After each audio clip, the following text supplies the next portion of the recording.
अच्छा बाबूजी, हिंदुस्तान का एक ज्वलंत मुद्दा और एक ज्वलंत समस्या आज electronic media, print media, social media, अखबार, पेपर, पत्रिकाओं में बड़ा चर्चा परिचर्चा का विषय है। पहलगांव में गोली कांड। और मेरे गाने का शीर्षक है पहलगांव का पहलवान, जिसने अपने जान की बाजी लगाकर तमाम लोगों की जान बचाने का काम किया। आइए दो लाइन भूमिका के अंदर कभी भाव लिखते हैं क्या?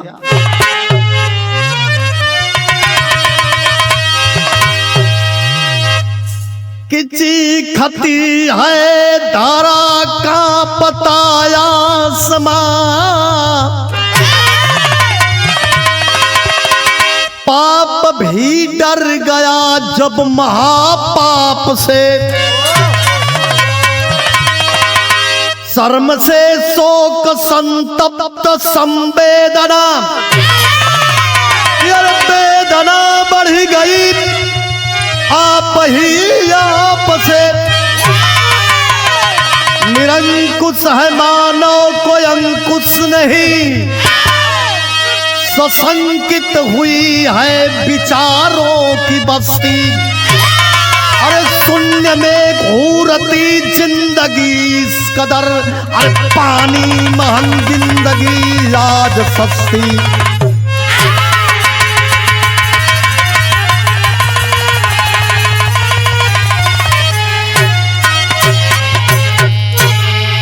अरे शून्य में घूरती जिंदगी इस कदर, पानी महंग जिंदगी आज सस्ती।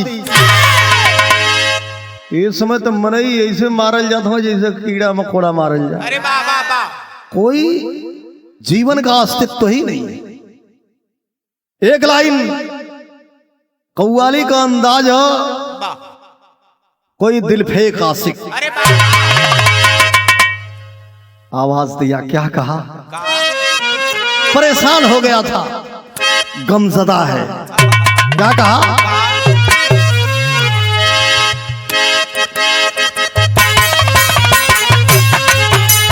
वाह वाह,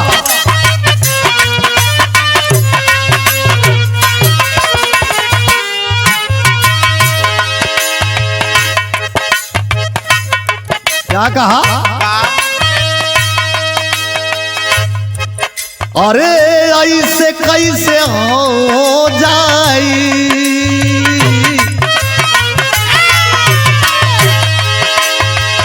ऐसे कैसे हो जाई प्यार का सौदा।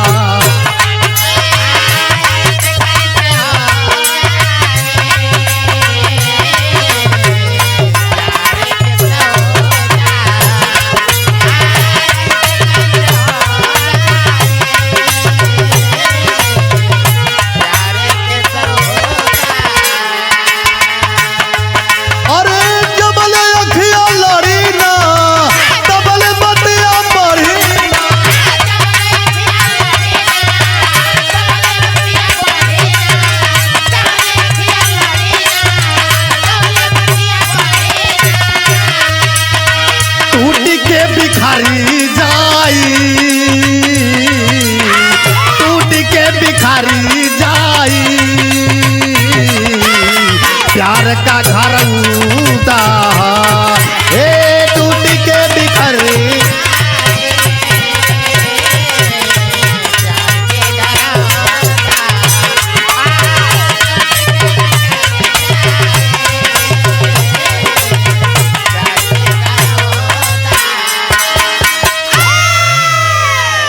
कवि जी विरह के अंदर भाव दिए हैं क्या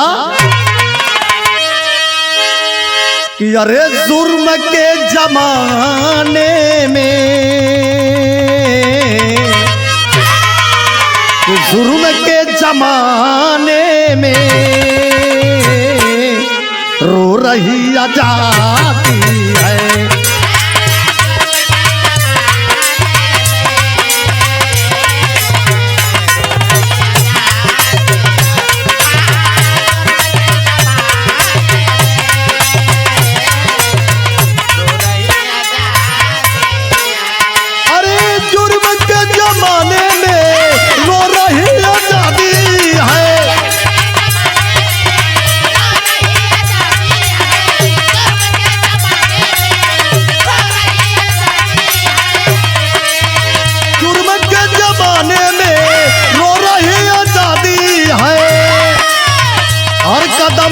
मऊवत की हर कदम पे मऊवत की बज रही मुनादी है।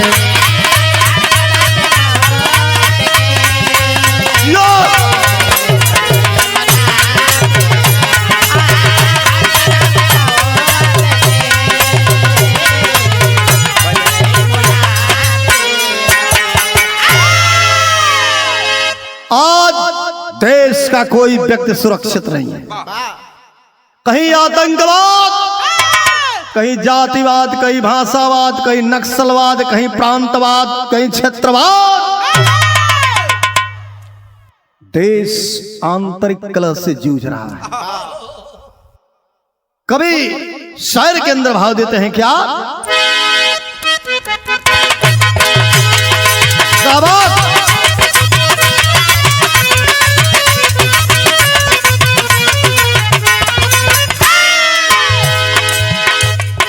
विश्व के नक्शे में एक देश है जिसका नाम है पाकिस्तान, और पाकिस्तान को वरदान प्राप्त है भस्मासुरी। ये भस्मासुरी वरदान कहां से मिला? चीन से मिला, अमेरिका से मिला। कभी लिखते हैं क्या? वरदान भस्मासुर का जबकि अत्याचार किया, वरदान भस्मासुर का जबकि अत्याचार किया, अहम के भाव ने तब का ही विनाश किया।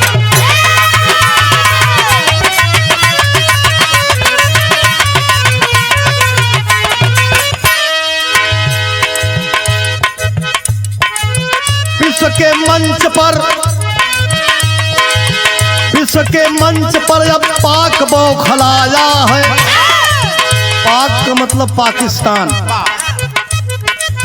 विश्व के मंच पर अब पाक बौखलाया है, हिंद की हस्तियां बेनूर वह बनाया।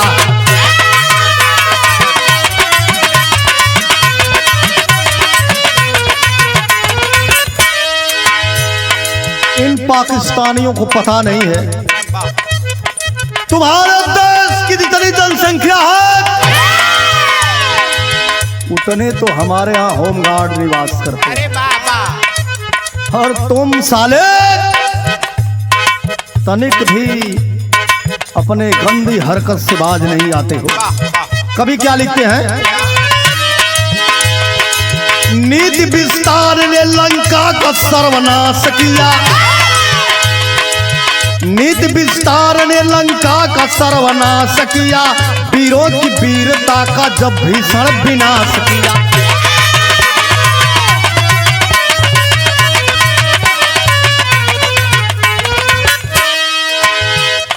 देश में जो भी निरंकुश आक्रांता पैदा हुआ, कोई न कोई हस्ती उसको नस्तनाबूद करने का काम करती है। आज देश के नेता देश की दशा और दिशा को भूल गए। एक लंका का राजा था, एक विभीषण पैदा हुआ, लंका का सर्वनाश हो गया। और इस भारत की धरती पर तो लाखों की तादाद में विभीषण है। कभी लिखते हैं क्या?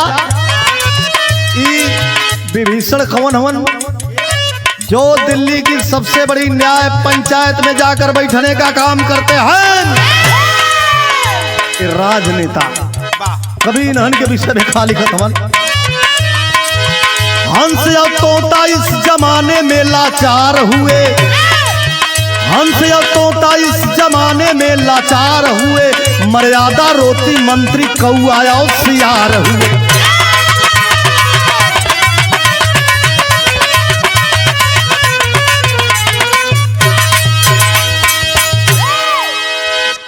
ये जमाने में दिल्ली की सबसे बड़ी न्याय पंचायत में जाकर के देश की दिशा और दशा को तय करने का काम करने वाले हमारे देश के राजनेताओं का कुछ अता पता नहीं है। पार्लियामेंट में जाके बैठ जाइए तो पिछवा वाले सुरती चुनना मलत हो। जब देखिए कि कुल सा हाथ उठौलन तो वो उठा दिया, जब सब गिरौलन तो वो सा। उनको पता नहीं है कि किस विधेयक पर चर्चा और परिचर्चा चल रही है। ऐसे लोगों से देश चलने वाला नहीं है। कभी लिखते, कितनी बढ़िया लाइन कभी लिखते हैं, क्या लिखते हैं? राष्ट्रभक्ति से बढ़कर कोई नहीं भक्ति है, राष्ट्रभक्ति से बढ़कर कोई नहीं भक्ति है, मत शक्ति से बढ़कर कोई नहीं शक्ति है।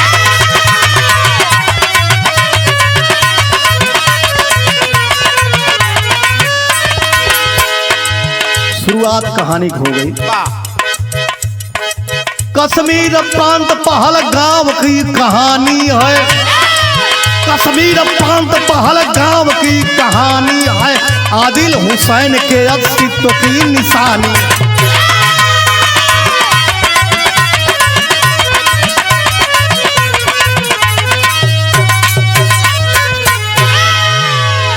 शास्त्रों में नौढ़ा भक्ति बताई गई है। भक्ति 9 प्रकार की होती है। उन 9 भक्ति में सबसे बड़ी भक्ति होती है जिसे कहा जाता है राष्ट्रभक्ति, और राष्ट्रभक्ति से बढ़कर के कोई भक्ति नहीं होती है। इसलिए जहां देश की एकता, अखंडता, संप्रभुता, आन बान शान स्वाभिमान की बात आ जाए, वहां व्यक्ति को जाति मजहब धर्म से ऊपर उठ करके एकता के सूत्र में आबद्ध हो जाना चाहिए। जो हिंदुस्तान की हवा पानी में विश्वास नहीं करता है, परवरदिगार उसे कभी माफ नहीं करता है, उसे कभी हिंदुस्तान में रहने की आवश्यकता नहीं है। बाबूजी, नेता से तुष्टीकरण की नीति के तहत इतना बड़ा जंजाल फैलाए। कश्मीर में बहुत बड़ा धमाका हुआ ऐसा क्यों? यक्ष प्रश्न खड़ा होता है। एक तरफ बंगाल जल रहा था मुर्शिदाबाद से, दूसरी ओर वक्फ बोर्ड की क्रांति ने हिंदुस्तान को हिलाकर रख दिया। तीसरी तरफ पहलगाम की घटना ने पूरे विश्व को झकझोर दिया। उसी कश्मीर के अनंतनाग के रहने वाले जिस लड़के का नाम बताया गया सैयद आदिल हुसैन शाह, बड़ा होनहार लड़का था। पहलगाम की घाटी में बड़ा गरीबी हालात में जीवन यापन करता था। खच्चर और घोड़े की घुड़सवारी करते हुए जो भी सैलानी आते थे कश्मीर की घाटी में, उनको बाबूजी ढोने का काम करता था। 22 अप्रैल को 2025 के दिन कश्मीर घाटी में एक बड़ा धमाका हुआ। देश के आतंकवादियों ने, जिसमें हाथ बताया गया जैसे मोहम्मद का, जिसने अपने आसुरी प्रवृत्तियों के द्वारा हिंदुस्तान के निरीह प्राणियों पर बम्बारमेंट और गोलियों के बौछार करने का काम किया, पूरा देश स्तब्ध था। वही आदिल हुसैन शाह का परिवार, जो अनंतनाग का रहने वाला बालक था, पिता का नाम बताया गया सैयद हैदर शाह, माता बेबी जान, और एक बहन थी जिसका नाम रवीसा बताया गया। सबका पालन पोषण करता था बाबूजी। 22 अप्रैल के दिन घोड़ों को लेकर के और पहलगांव की घाटी में पहुंचता है बाबूजी। कभी तनीषा वो आदिल शाह के जीवन से उसके दर्शन की बात करते हैं। गीत लगल का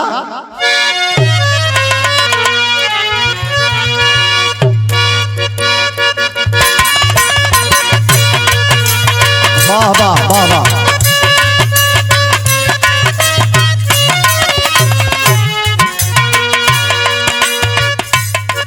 पहले का माई बहन गीत के बड़ा निक से गावे। अरे वाह का गावे? कहाँ से आवेला बाबा का तिलावा हो,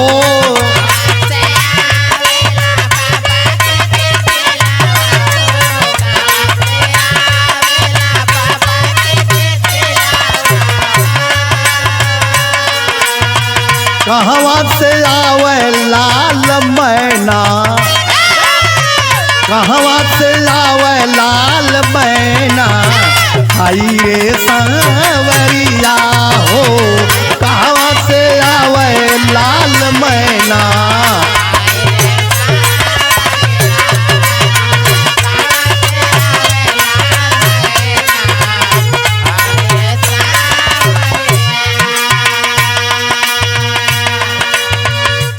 जी भैया ये जो आजकल का है लौंडवा हमसन ऊ का गावत हवन। रूपवा बनाई ले लू बे गला टकाई ले लू, रूपवा तैयारी ले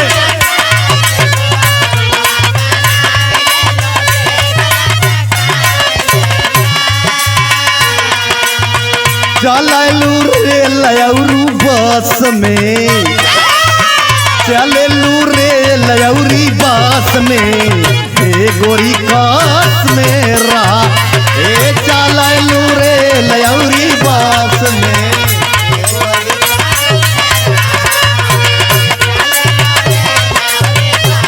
जियो बहादुर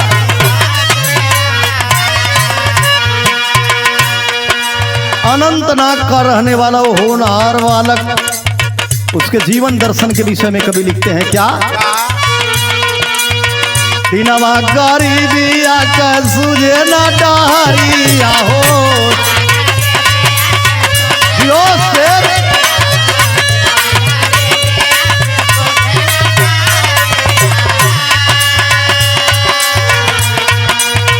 मनवा में बढ़ाली फिकरिया, मनवा में बढ़ाली फिकरिया, बरसल नजरिया हो, मनवा में बढ़ाली फिकरिया।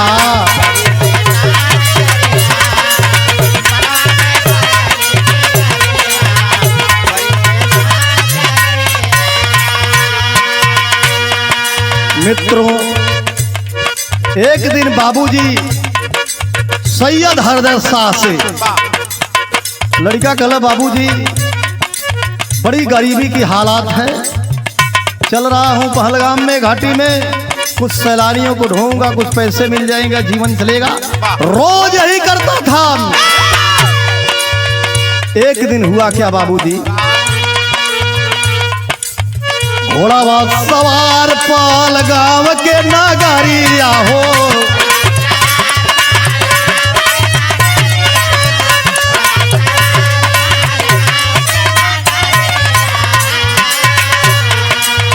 कुदरत का घूमली नजरिया, कुदरत का घूमली नजरिया, आई रे सांवरिया हो। जियो जियो से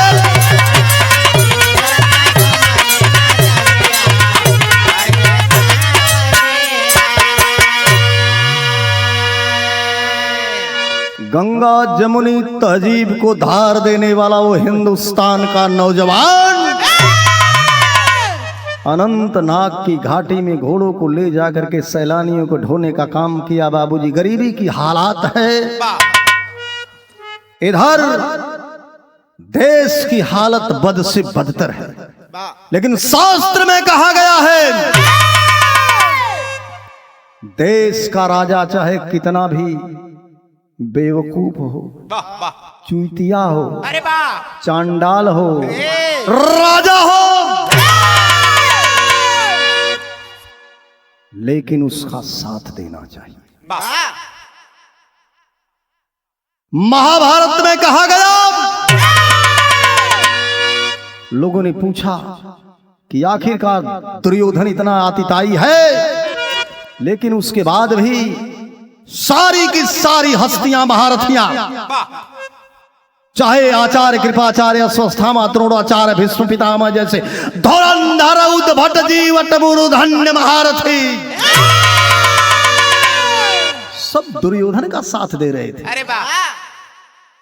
प्रश्न खड़ा हुआ कि जहां देश की बात आती है, जो हमने हस्तिनापुर का नमक खाया है, इसलिए हमारा एक दायित्व बनता है, हमारा धर्म बनता है कि हम देश की रक्षा करें। इसलिए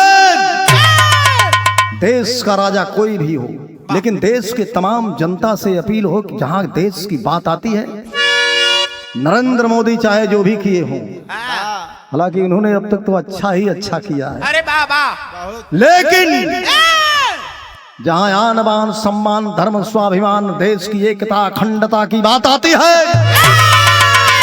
वहां मोदी जी का साथ देना चाहिए। हुआ यही अनंतनाग में 22 अप्रैल को वह लड़का आदिल शाह घोड़ों को लेकर पहुंचा बाबूजी, और वही समय भयल का एक गीत लगल बड़ी कचाका बा।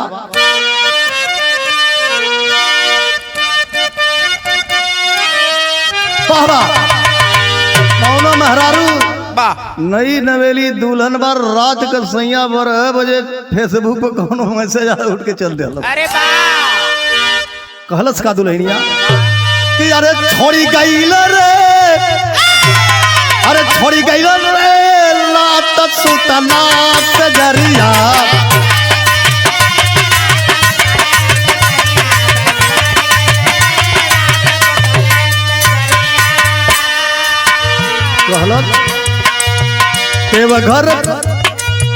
देवघर बाबा के बड़ा गोहरवली,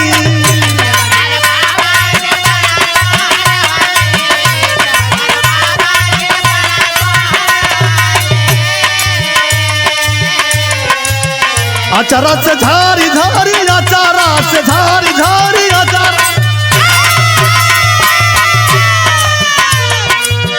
अचारा से झारी झारी अगना बोरनी,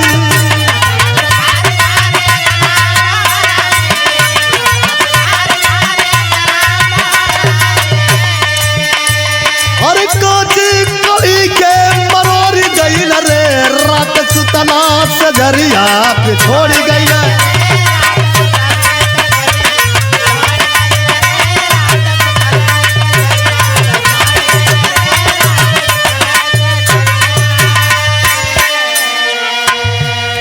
पाकिस्तानी आतंकवादियों ने किया क्या बाबूजी? पवाल भैलो,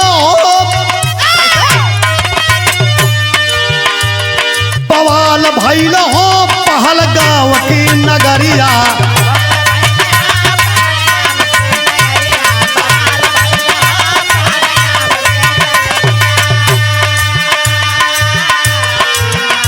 अरे घटिया लगाए बैठे, अरे घटिया लगाए बैठे पापी बदकारिया, पवाल भैलो पहलगांव के नगरिया।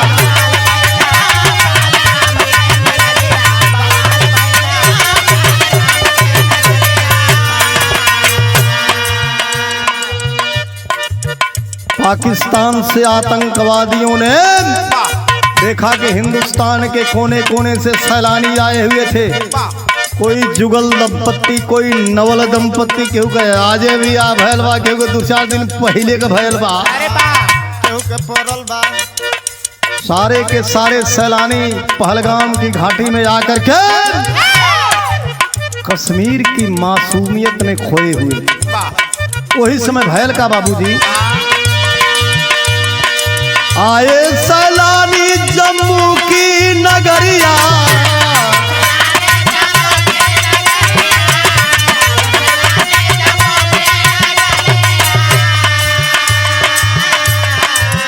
अद्भुत छटा देख, अद्भुत छटा देख,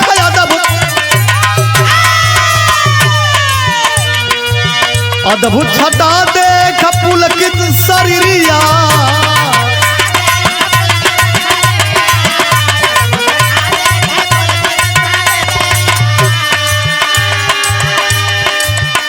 अरे भाई पाकिस्तानी के, अरे भाई पाकिस्तानी के दिल में फिकरिया बवाल भैया हो पहलगाम की।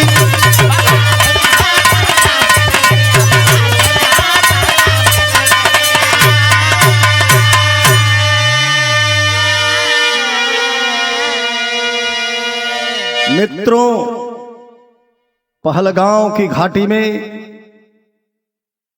सारे सैलानियों पर पाकिस्तानी आतंकवादियों ने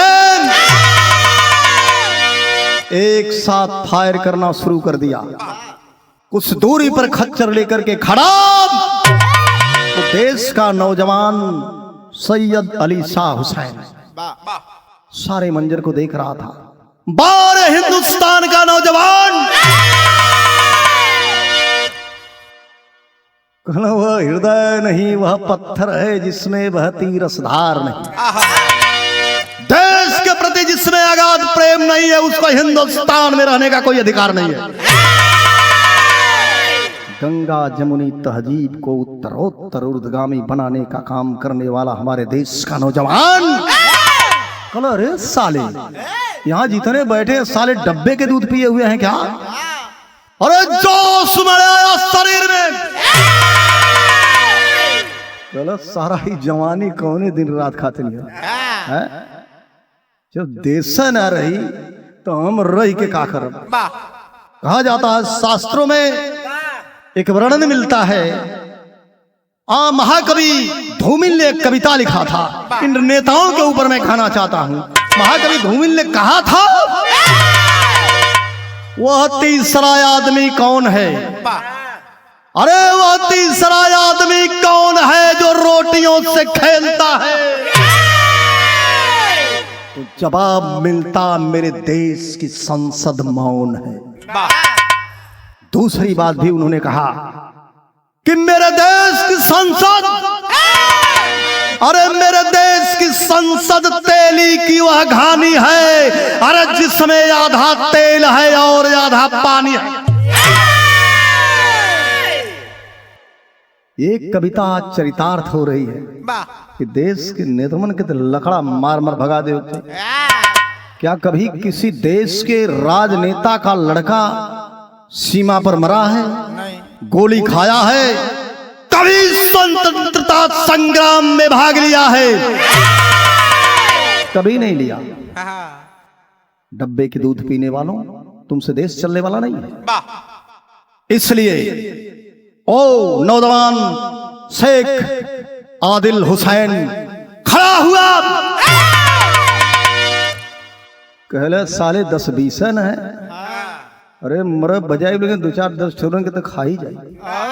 कैलाश का बाबू बिरहा के शैली में भाव देते हैं कभी, बड़ी सुंदर लाइन बा कि शहादत, अरे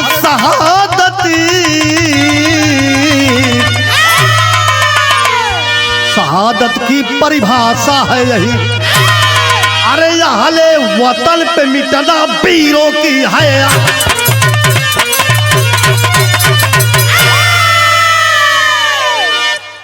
कहले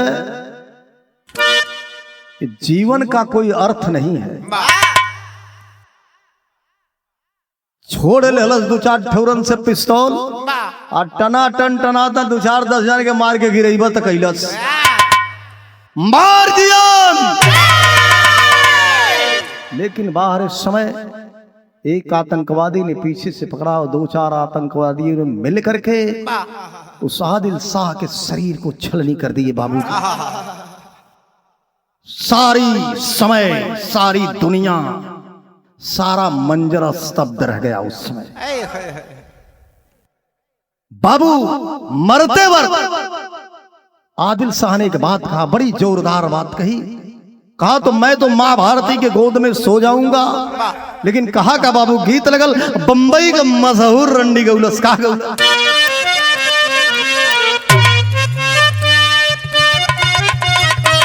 बाबा कि हम प्रीतिया, अरे हम प्रीतिया, अरे हम प्रीतिया करीतियो न जनली, अरे जिंदगी जान गई हम प्रीतिया।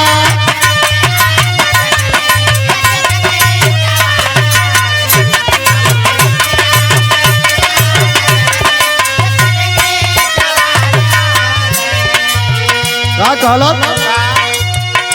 आधी रतिया के अइला से जरिया, हंस के धाइल पतली कवरिया, बंद अखियन हो बंद अखियन, बंद अखियन में प्रीतम के पावली, तब बहुत कमाल हो गई। तैयारी में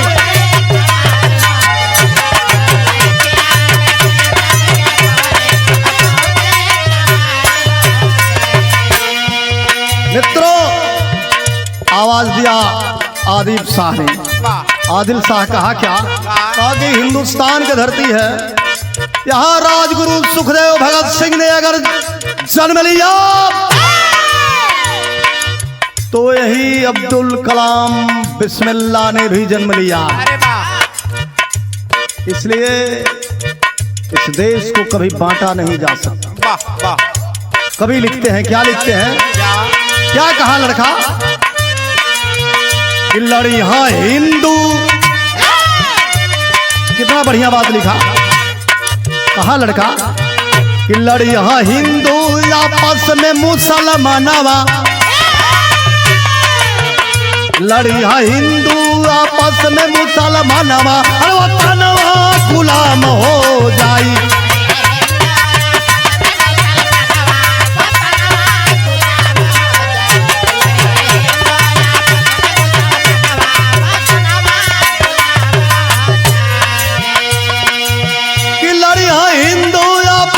मुसलमानवा और वतनवा गुलाम हो जाई। दूसरी लाइन कहा बाबा तुलसी, बाबा तुलसी रहीम के तरनवा, सपनवा गुलाम हो जाई। बाबा तुलसी रहीम के तरनवा,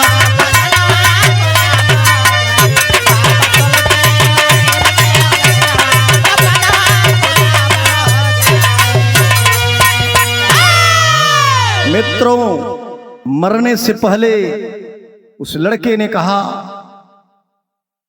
याद करो बाबा तुलसी और रहीम की दोस्ती, दोनों के बीच कितनी प्रगाढ़ता थी। इसलिए धर्म के आधार पर, जाति के आधार पर कोई भेदभाव नहीं होना चाहिए। लेकिन आतंकवादियों ने पूछा क्या हिंदू हो, कलमा पढ़ना जानते हो? निकाले लिवार और ठाए ठाए मार करके मौत के घाट उतार दिए। यहां तक प्रमाण मिलता है बाबूजी, आदिल के मरने के तदुपरांत आतंकवादियों ने एक एक पुरुषों का पैंट भी उतरवा दिया। और देखल कि सारन का खतना भय, लेकिन बारे आतंकवादियों, हिंदुस्तान की जनता, हिंदुस्तान के लोग तुम्हें कभी माफ करने वाले नहीं है। इधर आदिल वहीं पड़ा है बाबूजी और धीरे धीरे अपने प्राणों का अंत कर देता है। लाश पहुंचती है जम्मू कश्मीर। जम्मू कश्मीर के मुख्यमंत्री आकर के सलामी देते हैं बाबूजी। हिंदुस्तान के इस नौजवान पर पूरे देश नहीं पूरे विश्व को नाज है, जिसने दिखा दिया जाति धर्म मजहब क्षेत्रवाद नक्सलवाद के आधार पर हम कभी बटेंगे नहीं। लेकिन यहाँ की हस्तियां, यहाँ की कश्तियां, यहाँ की बस्तियां सबके सब नस्तनाबूत है। कभी पहपट के अंदर भाव लिखत होने का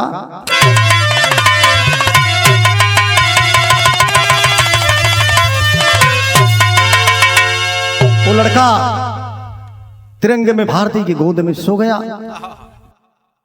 इधर देश के पीएम यशस्वी प्रधानमंत्री मोदी जी और गृह मंत्री अमित शाह,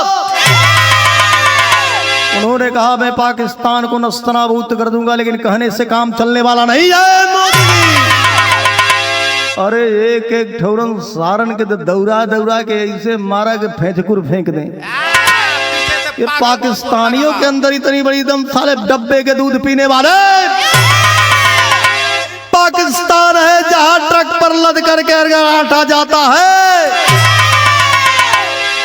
तो बगलिए में लूट लेवल जाला क्या ऐसे भिखमंगे हिंदुस्तान से दो दो हाथ करने को तैयार है?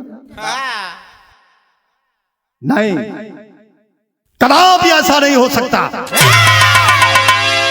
लड़का मां भारती के गोद में सोया हुआ है। कभी लिखते हैं क्या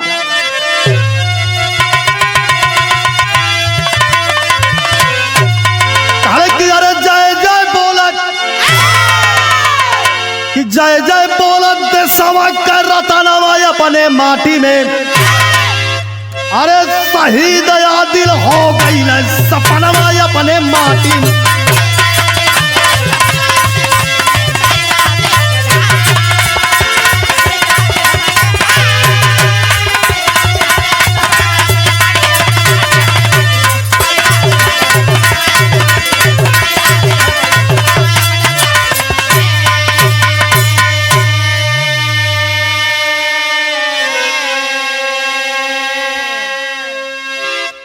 लाश को अनंतनाग ले आया गया। बहन रवीसा का रो रो करके बुरा हाल है। मतारी बेबी जान, आप लोग YouTube पर देखे होंगे, एक ही औलाद बहन रो रो कर कहने लगी भैया बड़ा फक्र है मुझे। एक तरफ खुशी है और एक तरफ गम है। एक तरफ तो गम यह है कि आप मुझे छोड़कर चले गए, दूसरी तरफ यह खुशी है हिंदुस्तान के इतिहास में तुम्हारा नाम स्वर्ण अक्षरों में लिखा जाएगा, तुम्हें शहीद का दर्जा दिया जाएगा। इसलिए भैया तुम अमर हो गए हो। ऐसा बिरले लोगों को मिलता है। आल्हा के अंदर भाव लिखत होने का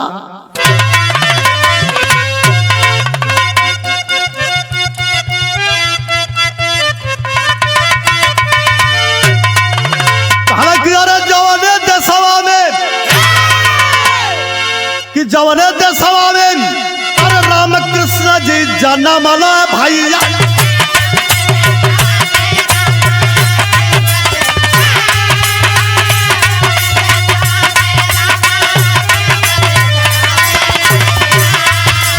अरे जवने देशवा में हरी ले हलाया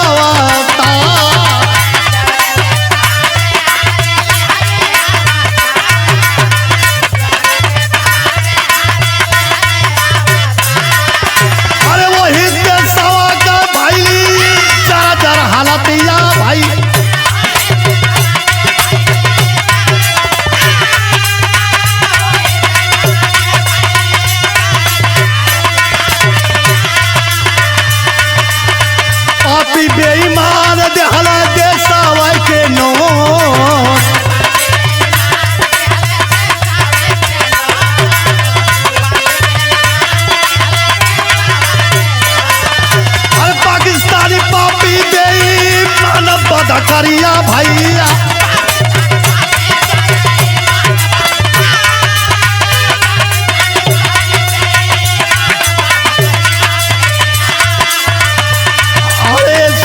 चिरैया देहल माटी में मिला।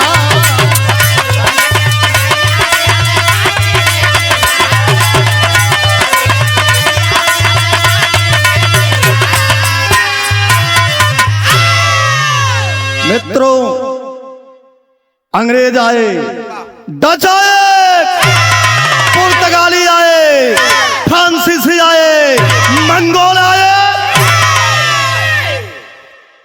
और कौन आया? मुसलमान आए, जिसको मुगल कहा जाता। किसी ने हिंदुस्तान का बाल बांका नहीं किया। हमको बड़ा फक्र है कि हम 200 वर्ष गुलाम रहने के तदुपरांत भी अपने भारतीय संस्कृत, सभ्यता, आदर्श, आस्था और विश्वास को जीवंत बनाए रखा। ये थोड़े से डब्बे के दूध पीने वालों से हमारी अस्मिता को कोई आंच नहीं आने वाला। कहा जाता है सत्य पराजित हो नहीं सकता है, परेशान हो सकता है। ये पहलगाम घाटी में मार करके सब चले गए। आतंकवादी मंजर ऐसा था, आंधी आने के बाद, तूफान जाने के बाद जो स्थिति बनती है वह स्थिति बन गई पहलगाम की। बाबूजी, सारे लोग स्तब्ध,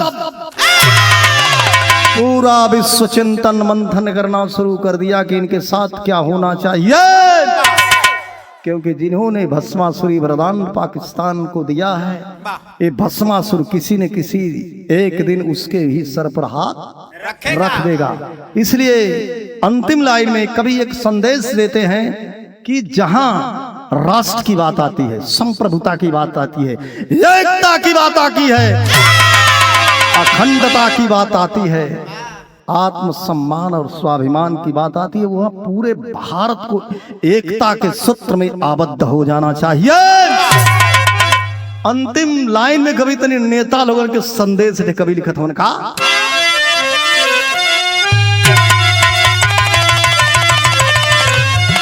बस एक लाइन, ज्यादा मैं नहीं कहूंगा, एक लाइन में पूरे दुनिया को संदेश दूंगा। क्या देश का नेता, देश का नेता, देश के गई खाई मितावा, कैसे सोने का चिरैया कहाई देश।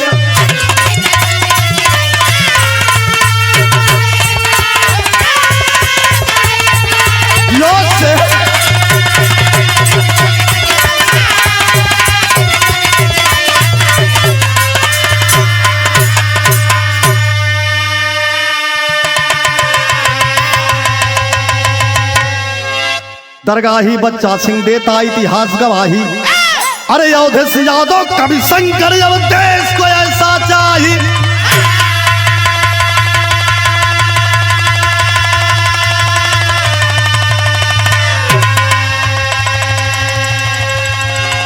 शहादत की परिभाषा है यही, अरे यादव हरिश्चंद्र के बजरंगी का साथ, शहादत की परिभाषा।